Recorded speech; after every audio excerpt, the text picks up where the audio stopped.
The Return of the Cursed Child. Episode 1.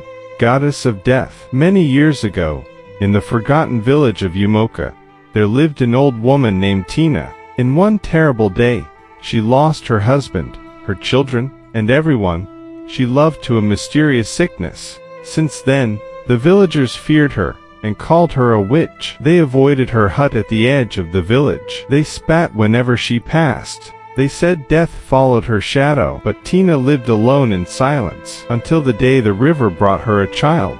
That same night, in another village, a young woman cried in agony beneath the forest trees. She had been forced into marriage by a cruel man after becoming pregnant. The villagers accused her of prostitution and shame. She suffered through the pregnancy in sorrow. Then, one day before her labor, the man died suddenly. The villagers blamed her. They chased her out of the village. Now, alone in the bush, with rain pouring from the heavens, she gave birth beside the stream. The pain was too much. Her life was fading. With tears in her eyes, she looked at the newborn child. "I carried you in sorrow," she whispered weakly. "Let the pain of my life become the power of yours." She lifted the baby toward the dark sky. "I offer you to the gods, avenge me." Thunder roared.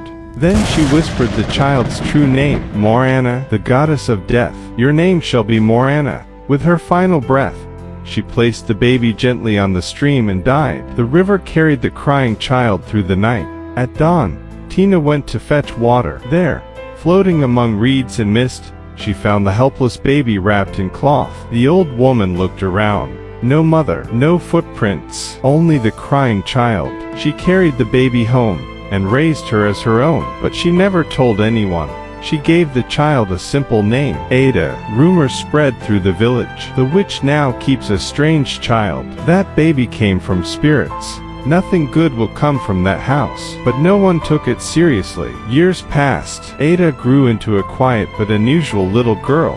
At only 4 years old, her eyes sometimes looked too old for her face. Sometimes she spoke alone in the dark.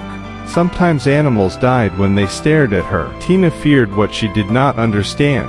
One afternoon, Ada followed other children to the stream to fetch water. They laughed and played, but as Ada bent near the water, the wind suddenly rose. The river became still. Then a cold shadow rushed into her body like smoke. Ada stood upright. Her eyes turned dark. The children stopped laughing. Their screams echoed across the trees. Then silence. At sunset, Ada returned home with the water pot balanced calmly on her head. Tina rushed to her. "Ada, where have you been?" The little girl slowly turned. Her voice was no longer the voice of a child.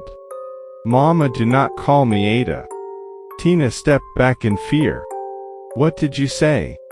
Ada smiled coldly. "Call me by the name given at the river." Tina trembled. "What name?" The child's eyes glowed as thunder shook the sky. "Morana, the name of the ancestors. The name that means goddess of death." She stepped closer. "For I will destroy those who seek to curse and disgrace others." Tina's body froze. Then the child spoke the words that shocked her most. "For I will avenge my mother." Tina screamed. Watch out for episode 2. The village will bleed.